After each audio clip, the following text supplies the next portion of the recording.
پاکستان میں اب روسی تیل کا جہاز نہیں آئے گا.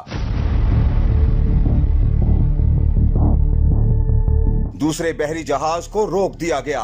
سب بہت زیادہ بھنگڑے ڈالے گئے گورنمنٹ کی طرف سے، متعلقہ وزراء کی طرف سے کہ رشین آئل ہم لے آئے ہیں تو بہت بڑی کوئی زبردست ہم نے کارنامہ انجام دیا ہے، قلعہ کوئی تسخیر کر لیا ہے. نسبت صاحب یہ بتائیے کہ ابھی روس سے چلیے خیر سے پہنچ گیا 45,000 میٹرک ٹن آئل، کتنا فائدہ ہوا، کس ریٹ پہ ہمیں ملا، کیا ڈسکاؤنٹ؟ آپ دیکھیں نا کہ یہ کیا چیز ہے.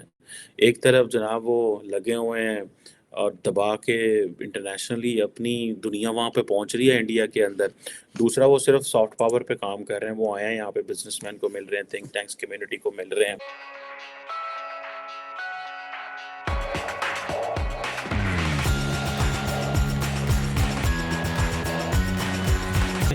اصل حقیقت آپ نے کھولی تھی، اس سے ریلیٹڈ اور بھی بہت ساری چیزیں ہیں. جی یہ آپ دیکھیں کہ جو حالات ہیں اس کے اندر اس طرح کا پرائم منسٹر کو جو ہے یہ ٹویٹ کر دی انہوں نے کہ مبارک ہو قوم کو کہ ہم نے بہت بڑا مارکہ مار لیا، اور ٹویٹ کر دی اور اس طرح کا بتایا گیا کہ مسئلہ ہی حل ہو گیا ہے. تو یہ اس طرح کی اب یہ کل پہلے ڈینائل میں تھے اور کہیں جا رہے تھے. ہم نے 2 4 5 پروگرام میں پچھلے سال سے کہہ رہا ہوں کہ جناب آپ کو جب سستا مل رہا تھا 120 کے بدلے میں آپ کو $50-60 پہ اوپر بیرل پہ مل رہا تھا، 50% کا مل رہا تھا. ابھی جو آپ نے لیا ہے یہ کوئی ڈسکاؤنٹڈ پرائس پہ نہیں لیا، اور جس پرائس پہ ملا ہے اس کے اندر زیادہ فائدہ نہیں ہے. یہ انہوں نے خود بعد میں مان لیا کہ ہاں بالکل اس کا کوئی ہم عوام کو جو ہے اس کے اندر کوئی نہیں، کوئی ہمیں کوئی زیادہ اس کا فائدہ نہیں ہو رہا. تو مگر یہ بھی کہا پہلے ان سو مینی ورڈز کہا کہ ڈسکاؤنٹڈ ہے. یہ پرائم منسٹر نے بھی کہا کہ ڈسکاؤنٹڈ ہے، صدیق ملک صاحب نے کم کی قیمت پہ ملا ہے. تو وہ ایک قسم کا میں کیا کہوں اب منہ پہ قسم کی کیا تھپڑی مارا ہے انہوں نے. رشین نے فارن منسٹر نے کہا ہے، انہوں نے کہا نہیں ہم نے اسی ریٹ پہ ان کو دیا ہے جس پہ باقی سب کو دیا ہے، ڈسکاؤنٹڈ باقیوں کو جو ان کا ریٹ ہے اس پہ دیا ہے، کوئی ہمیں رعایت نہیں دیا. مگر یس رشیا سے تعلقات کا دوبارہ شروع ہونا، اجرا ہونا، رشیا سے لینا فیوچر کے اندر ہمارے لیے بڑا اچھا ہے انرجی کے پوائنٹ آف ویو سے کہ یہ سلسلہ بڑھتا رہا تو ہم سال کے اندر کچھ جو ہے $300-400 ملین بھی بچا سکتے ہیں. اور بھی مسائل ہیں جس کے اندر ہم ان کی مدد لے سکتے ہیں. ان سے سفارتی لیول پہ ایک راہ کھل گئی، سو ہماری آپشنز اوپن ہو جاتی ہیں. ہاں اس کی سفارتی وہ ہے. اب آ جاتے ہیں کہ یہ جھوٹ کا اس لیے بھی زیادہ تکلیف دہ ہے کہ آپ جب کہتے ہیں مبارک ہو مبارک ہو، لوڈ شیڈنگ کا اس وقت جو برا حال ہے کہ اس وقت گاؤں میں جو 10 سے 12 گھنٹے کی چل رہی ہے. نہ دیہاتوں میں 10 سے 12 گاؤں میں چھوڑے ہوئے بہت عرصہ ہو گیا، 20-30 سال پہلے آ گئی تھی اب گاؤں سے. اب آپ کو نہیں پتا 8 سے 14 گھنٹے جو ہے نا وہ کی لوڈ شیڈنگ ہوتی ہے. اپنے پرانے غریب رشتہ داروں کو فون کر کے پوچھیں آپ، وہ آپ کو بتا دیں گے بہت برے حالات. عامر صاحب 8 سے 10 کی جو آفیشیل یہ لوگ بتا رہے ہیں، آپ کے پاس شہروں کے اندر جو ہے نہیں شہروں کے اندر یہ جو 8 سے 10 گھنٹے ہے یہ شہروں کے اندر ہے. گاؤں میں 14 گھنٹے کی وہ ہو رہی ہے کیونکہ گاؤں کا کوئی پرسان حال نہیں ہوتا، ان کی خبر اخبار نہیں پہنچنی ہوتی، وہ آپ تک آپ غریب رشتہ داروں کی کال نہیں لیتی ہیں.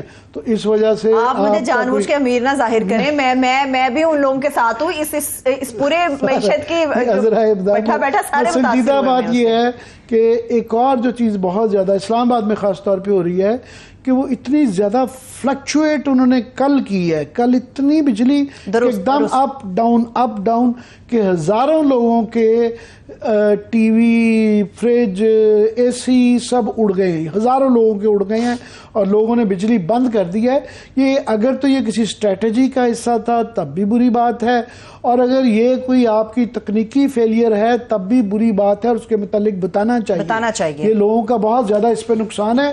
سب سے زیادہ اس سے بھی زیادہ بڑی ٹریجک اور تکلیف دہ بات یہ ہے کہ بجلی مل نہیں رہی ہے اور آپ $5 پر یونٹ کے اوپر جو ہے نا آپ بڑھانے کی خبریں آ رہی ہیں. آج ہی خبریں چھپی ہوئی ہیں کہ $5 بڑھنے کا پر یونٹ امکان ہے.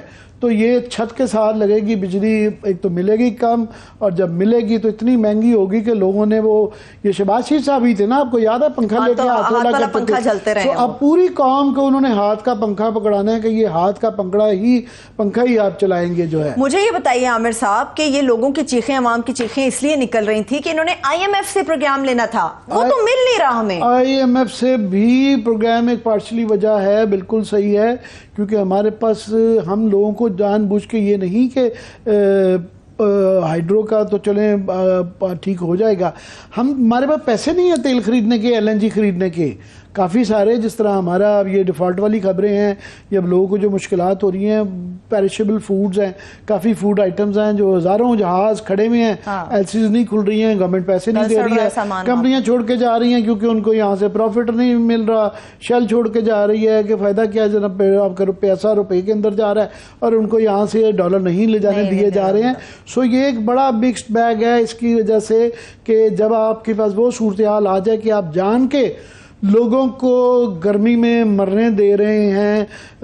اس گرمیوں میں بھی گرمیوں کی گیس کی لوڈ شیڈنگ ہو رہی ہے. کبھی سنا تھا آپ نے گیس کی لوڈ شیڈنگ؟ کبھی نہیں ہوا تھا. ایک تو کافی ساری جو ہے بات قدرتی ہوتی ہے کہ چلو جی اکانومی تو قدرتی نہیں ہے, اس حالات تک, اس نہج تک حالات کو پہنچایا گیا. ہم اچھی خاصی گروتھ کی طرف 6% گروتھ میں چلے گئے تھے. ملا ہمیں جی یہ ڈسکاؤنٹ تو ابھی تک ہم نے ڈسکلوز نہیں کیا, لیکن ہمیں میں کہہ سکتا ہوں کہ سبسٹینشل ڈسکاؤنٹ ملا ہے.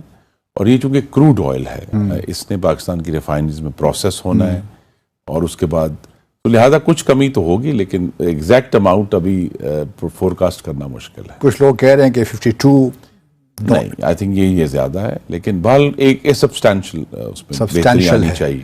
چلیں خدا کرے. اچھا یہ دوسرا میرا سوال اس بارے میں ضمن یہ ہے کہ سرکولر ڈیٹ کا ایک بڑا ماسٹر سا کریٹ ہو گیا پاکستان میں.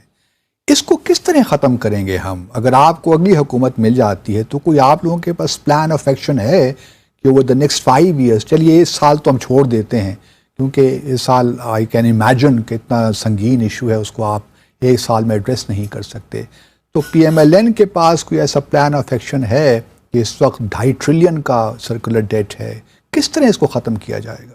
یہ پہلی تو بات ہے کہ سرکولر ڈیٹ جو ہے جس کو کہتے ہیں گردشی قرضہ, نہ گردشی ہے نہ قرضہ ہے. none of the two things. ٹھیک ہے جی, یہ نام بن گئے تو یہ وہ اخراجات ہیں جن کی بجٹ میں فنڈنگ نہیں تھی. اطلاعات یہ ہیں کہ دوست ممالک سے جب ہم جو پیسے مانگ رہے ہیں تو اس پہ یہی کہا گیا ہے کہ وہ مفت میں تو نہیں ملیں گے آپ کو, اس کے بدلے جو ہے وہ کچھ چیز چاہتے ہیں کہ ایسٹس ہو, بزنس ڈیل ہو. تو اطلاعات یہی ہیں کہ کچھ دوست عرب ممالک نے واضح کر دیا تھا کہ پیسے انویسٹمنٹ کے بدلے ہی ملیں گے, اور وہ انویسٹمنٹ بھی اسی صورت ہوگی جب عسکری قیادت جو ہے وہ لیڈ کرے گی اور گارنٹی دے گی. تو یہ تو اس وجہ سے جو ہے وہ یہ چیز ہے. دوسرا یہ ہے کہ لینا کہ جو اس کاؤنسل سے کیا پرابلم سالو ہوگی, دیکھیں معیشت کی پرابلم تو اس طریقے سے نہیں سالو ہو سکتی کیونکہ کوشن مل سکتا ہے آپ کو چند بلین ڈالرز کا, لیکن اکنامک پرابلمس تو آپ کی ریفارم سے ہی ریزالو ہوں گی, اور ویسے بھی آپ کو IMF پروگرام کی بھی سخت ضرورت ہے. آپ دیکھیں کہ آج اسٹاک مارکیٹ میں اس اعلان کے بعد جو ہے پھر بھی انسرٹنٹی رہی. انڈیکس جو ہے وہ 432 پوائنٹس جو ہے وہ گرا بھی ہے کیونکہ ہر کوئی IMF پروگرام کی طرف دیکھ رہا ہے. اور جہاں تک یہ $112 بلین کی انویسٹمنٹ کی بات ہے, یہ بھی انفلیٹڈ اور انریل سی لگ رہی ہے. پاکستان میں تو آپ کو شہزاد نے ابھی بتایا کہ پچھلے 20 سال میں کتنے پیسے آئے, اور سی پیک میں آپ دیکھیے کہ غالباً $35 بلین آئے ہیں. تو اوور آل تو شاید یہ جو ہے صرف کوئی ایز سچ کوئی مسئلہ ریزالو نہیں کرے گا, لیکن ہاں ایک چیز اہم ہے کہ اسٹیٹ لیول کے اوپر ایٹ لیسٹ یہ پہلی بار ایک ایکنالجمنٹ ہوئی ہے کہ ایز آف بزنس, کیونکہ یہاں پر ہم نہیں دیتے اپنے جو ہے انویسٹرز کو جب وہ آتے ہیں تو ایک روپے کے لیے ہم ان کو کتنا برا ٹریٹ کرتے ہیں. تو یہ چیز کیونکہ ہے ہی نہیں ہوئی, یہاں پر تو کاسٹ بہت زیادہ ہے, سیکیورٹی کی کاسٹ لیتا ہے, باقی چیزوں کی کاسٹ لیتا ہے, تو ہم نے ایک مشکل چیز بنائی ہوئی ہے. تو اس لیے اس کے اندر امپروومنٹ لانے کی ضرورت ہے. دیکھیے ہمارے یہاں بہت سارے یہ بھی بات اور یہ اینگل اس کا بڑا انٹرسٹنگ ہے کہ جو